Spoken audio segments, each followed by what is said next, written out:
Good morning everyone. Today I'll be teaching you the topic that is elasticity of demand. This is a topic related to demand only. In demand we have studied that demand for a particular commodity, that is किसी भी commodity की जो demand है is being influenced by number of factors. Then we have studied कि वो सारी जो factors हैं that is price, number of substitute goods, complementary goods, taste and preferences of the consumer, they all factors affect the demand of the consumer. Then we have studied कि अगर price change होता है supposingly तो quantity demanded change होती है. That is being told in the law of demand कि अगर price change हो रहा है तो quantity demanded भी चेंज होगी in the inverse direction. But कितना प्राइस चेंज होगा जिसकी वजह से कितनी क्वांटिटी डिमांडेड में चेंज होगा, that concept you can understand by the concept of elasticity of demand.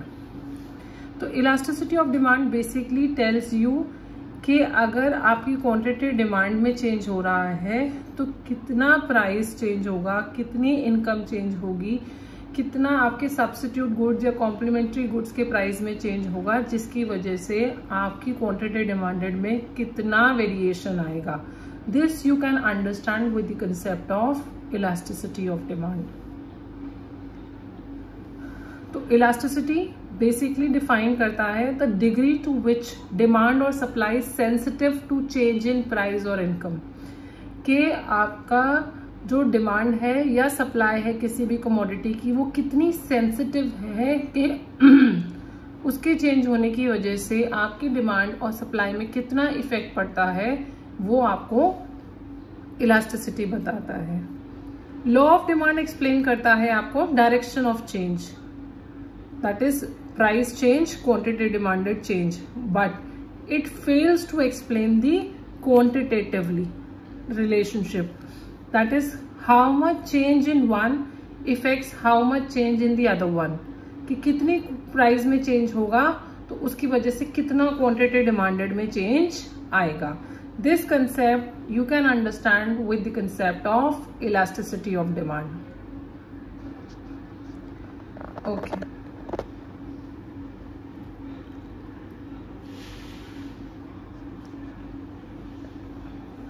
these are basically the types of elasticity. These types are basically being defined on basis of factors of production, factors of demand. Sorry, जितने आपके factors हैं जिसकी वजह से आपकी demand change होगी उतने ही types की ऑफ इलास्टिसिटी आप कह सकते हैं. जैसे कि प्राइस इलास्टिसिटी, कि प्राइस की चेंज होने की वजह से आपकी डिमांड में कितना वेरिएशन आएगा, that you can understand by price elasticity. Then is the concept of income elasticity, कि अगर एक कंज्यूमर की इनकम में वेरिएशन आता है तो उसकी वजह से आपकी डिमांड में कितना वेरिएशन आएगा. क्रॉस प्राइस इलास्टिसिटी आपको डिफाइन करता है कि जो प्राइस है कॉम्प्लीमेंट्री गुड्स का, सब्स्टिट्यूट गुड्स का, दोज आर दी प्रोडक्ट्स, वो कहीं ना कहीं आपकी प्रोडक्ट की डिमांड को कैसे इन्फ्लुएंस करेंगे, कितना इन्फ्लुएंस करेंगे, you can study through cross elasticity. So these are the types of elasticity you can say. Okay, one by one we will be dealing with all these types of elasticity in detail. First is price elasticity. So price elasticity is a measure used in economics to show the responsiveness or elasticity of quantity demanded of goods or services to change in its price. When nothing but the price change, जब कुछ भी change नहीं होगा, only price की वजह से आपकी quantity demanded में इफेक्ट होगा. कितना प्राइस की वजह से कितनी डिमांड में चेंज होगा, you can understand through the concept of price elasticity of demand. इसको स्टडी करने के लिए प्रॉपर फॉर्म, यू कैन से मेथड्स, मेथड्स हैं. First is your percentage method, then is your arc method, then is your geometric method and the total expenditure method. ये सारे measurements of elasticity कि आप इलास्टिसिटी को कैसे मेजर कर सकते हैं. These are the methods of elasticity. The first one is your percentage method. जैसे कि नाम से पता चल रहा है कि आप किसी चीज की परसेंटेज निकालेंगे. किस चीज की परसेंटेज निकालेंगे? अगर हम प्राइस इलास्टिसिटी पढ़ रहे हैं तो हमें उसमें क्या वी कैन अंडरस्टैंड कि प्राइस चेंज हो रहा है जिसकी वजह से क्वांटिटी डिमांडेड में चेंज होगा. तो कहीं ना कहीं हम परसेंटेज मेथड में परसेंटेज ऑफ प्राइस और percentage of quantity demanded change को ही स्टडी करेंगे. तो according to this method, elasticity of demand is the percentage or proportionate change in quantity demanded to a percentage or proportionate change in price. This is your method, that is elasticity of demand is equal to the percentage change in quantity demanded upon percentage change in price. After you open this, you will be getting this formula, that is elasticity of price is equal to this represent your change in quantity upon the original quantity, change in price upon the original price. When you put the values in this formula, you will be getting the answer.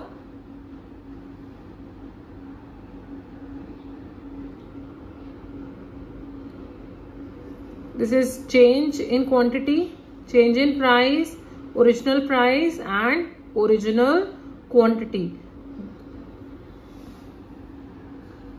This is your percentage method.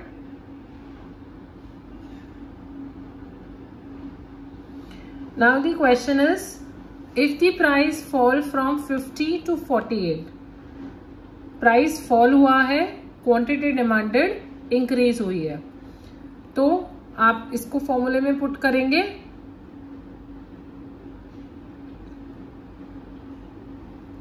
This would be the formula, that is change in quantity. तो original quantity थी 100, change हुआ है 110, तो change कितना हुआ है 10. Original quantity 100, price 50 to 48, change हुआ है 2 एंड ओरिजिनल प्राइस इज 50. तो ये सब हमने फाइंड आउट कर लिया. Change in quantity 10, change in price 2, price original price 50, original quantity 100. Then we will be putting this in formula and we will be getting the answer. The answer would be minus 2.5. This minus sign we need to put because it represents the inverse relationship between price and quantity demanded. So this would be the answer. The elasticity would be minus 2.5. Clear? Okay. This is the second method to calculate elasticity of demand. This is price, this is change in price, the first price, second price divided by 2, quantity demanded second divided by 2, change in quantity demanded, change in price, then we will be getting this by deducting 2. Simply we have to put this formula and put the values in this. So this is the ARC method to calculate elasticity of demand. Next is the point method. In this point method, we will be calculating elasticity on this specific demand curve. On this demand curve, elasticity is being found out with a formula.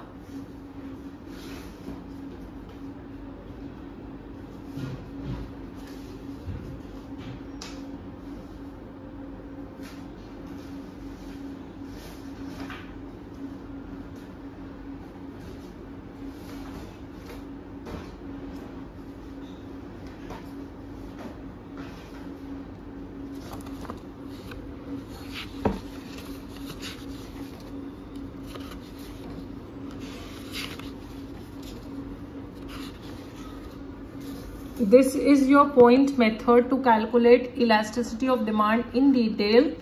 This is the formula which you need to put, that is the lower segment of the demand curve divided by the upper segment of the demand curve.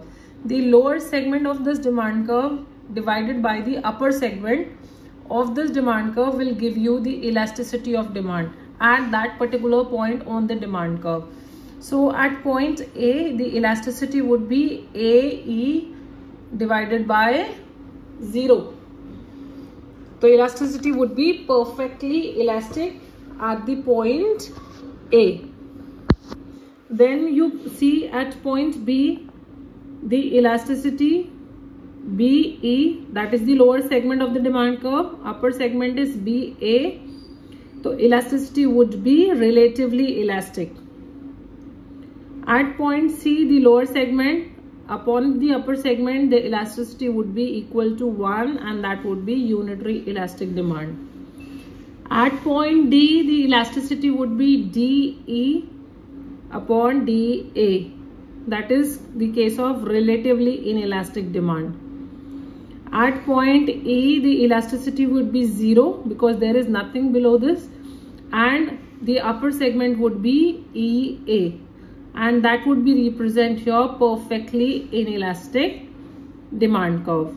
So this is the geometric method. Find out the elasticity at different point by this method. This is the geometric method. So now you can understand this point method कि आप इस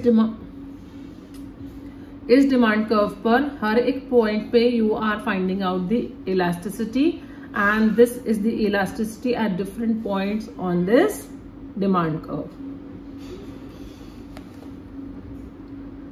Okay, the next method is your total expenditure method.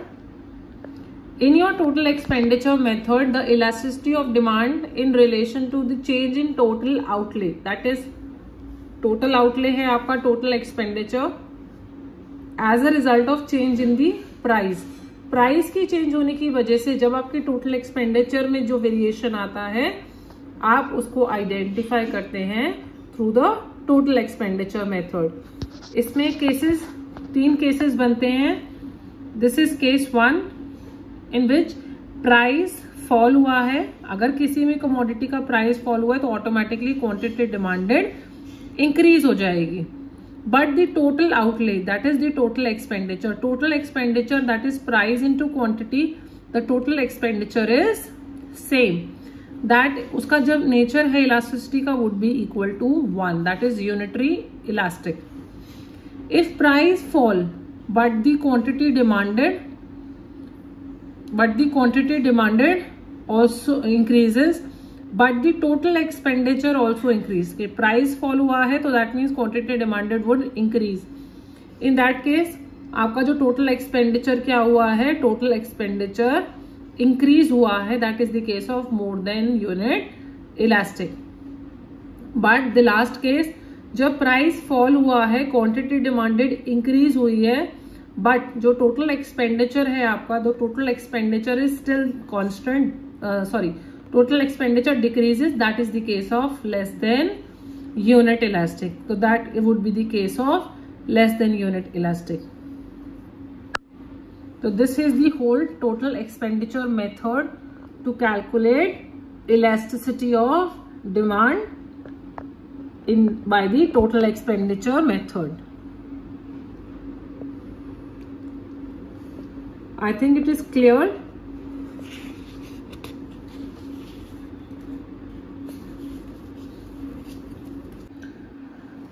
So this would be the total expenditure method. This could be explained through this also. That is effect of change in price on the total outlay and elasticity of demand.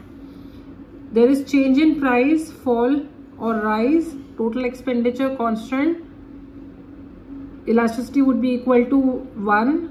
Total expenditure fall, total expenditure rise, elasticity would be less than 1. Total expenditure 0, total expenditure fall, that would elasticity would be less than 1. So this is the case of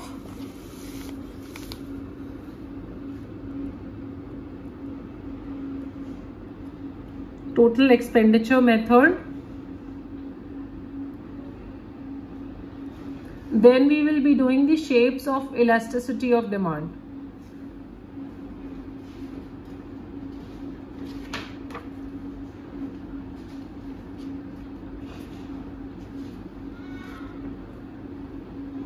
The first case is the case that is perfectly inelastic demand. तो perfectly inelastic demand is when a change in price, जब आपकी commodity में price change हो रहा है but there is no change in the quantity demanded, that is the case of perfectly inelastic demand. उस case में क्या होगा, आपका जो डिमांड कर्व है that would be a vertical line, vertical straight line, and ऐसा पॉसिबल होता है आपकी इलास्टिसिटी इस केस में होगी इक्वल टू 0. दैट इज इस केस में आपकी elasticity is 0. Elasticity basically define करता है चेंज. तो इस केस में आपका डिमांड में कोई भी चेंज नहीं हो रहा है, चाहे आपका प्राइस कितना भी फ्लक्चुएट करता है. तो that is a case of perfectly inelastic demand curve. And इसका अगर हम एग्जाम्पल कहें तो that would B salt, that would B drugs, medicine, जिसके लिए कंज्यूमर कितना भी प्राइस फ्लक्चुएट हो जाए उसे परचेज करेगा ही करेगा, व्हाटसोएवर इट इज. तो that is the case of perfectly inelastic demand. Then is the case of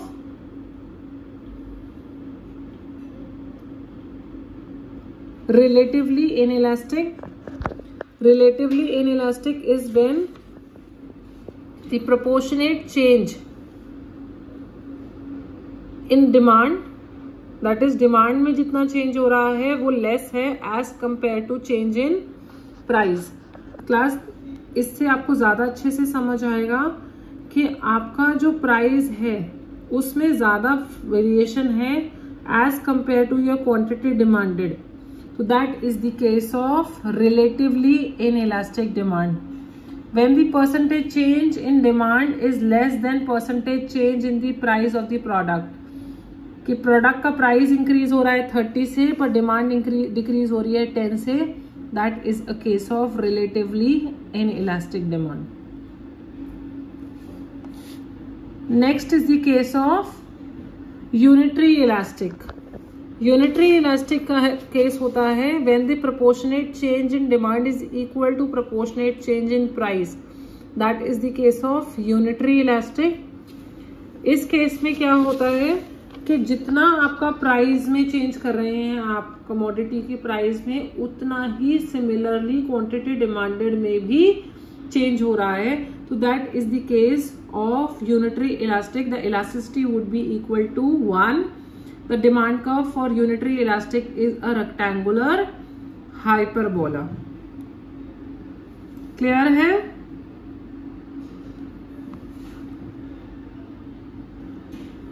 Next is the case of relatively elastic demand. Relatively elastic demand होती है when the proportionate change in demand is more as compared to the percentage change in price. That means आपका जो price में change है वो कम है, उसके comparatively आपकी डिमांड में ज्यादा चेंज आता है. तो that is the case of relatively elastic demand. If the price increases by 20, the demand decreases by 25. So this is the case of relatively elastic demand, and elasticity would be less than 1.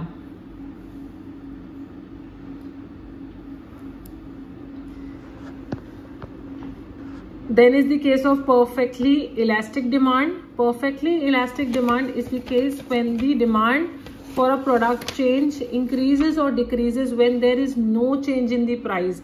कि price आप कितना भी change कर लें, sorry price आप product का price minute सा भी चेंज करते हैं तो भी आपका जो डिमांड कर्व है बहुत, यू कैन से बहुत ज़्यादा इन्फ्लुएंस इफेक्ट हो सकता है, बहुत ज़्यादा चेंज हो सकता है. That is the case of perfectly elastic demand curve, जिसमें आपकी elasticity would be equal to infinity. कि आपकी जो इलास्टिसिटी है इस केस में would be equal to infinity. जो डिमांड कर्व है that would be a flatter shape demand curve. And आपका अगर हम कहें तो इस केस में जो आपकी मार्केट है that would be perfectly competitive market, selling homogeneous product, कि प्रोडक्ट भी होमोजीनियस है, मार्केट भी इतनी कॉम्पिटिटिव है कि अगर आप थोड़ा सा भी प्रोडक्ट के प्राइस में चेंज करेंगे तो उसकी वजह से बहुत ज्यादा आपकी क्वांटिटी डिमांडेड में चेंज हो जाएगा. तो this is the case of perfectly elastic demand curve. Okay, so these are all the shapes of shapes of elasticity of demand. I'm explaining you again. The case of perfectly elastic demand, where the demand curve is a you can say horizontal line to the x-axis and elasticity would be equal to infinity, and this is the case of perfectly competitive market selling homogeneous product. The next is the case of perfectly inelastic, when your elasticity would be equal to 0, कि आपका price आप कितना भी change करें पर आपकी quantity demanded में कोई चेंज नहीं आएगा. That would be the case of necessary goods और you can say essential commodities. Then is the case of relatively elastic demand, कि थोड़ा सा प्राइस आप चेंज करेंगे बट क्वांटिटी डिमांडेड में ज्यादा फ्लक्चुएशन होगा. That is the case of relatively elastic. 20% increase in price, decrease is 25%. So that is the case of relatively elastic demand. Next is the case of relatively inelastic, when the price change more but the quantity change less. That is the case of relatively inelastic, that is elasticity would be more than 1. Last is the case of unitary elastic, when the proportionate change in demand produce the same proportionate change in the price of the demand, और price में same change आता है.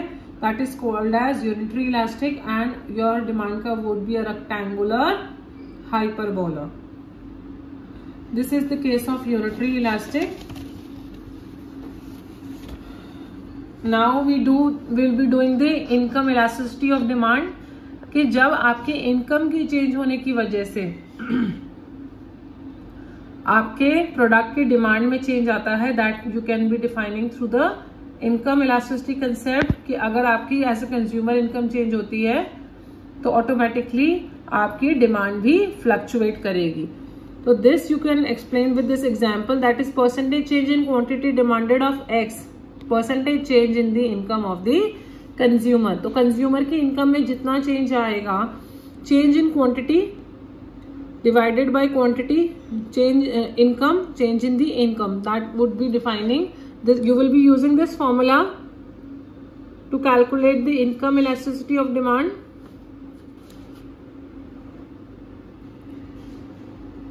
I can explain this with an example, that is income of the consumer has increased from 500 to 600, resulting in an increase in quantity demanded from 10 to 15.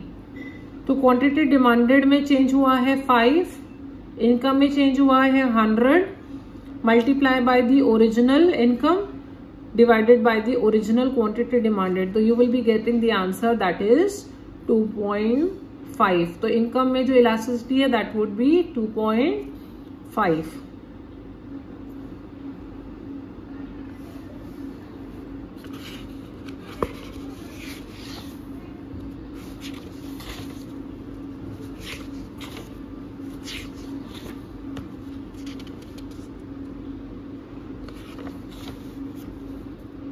This is all for the topic.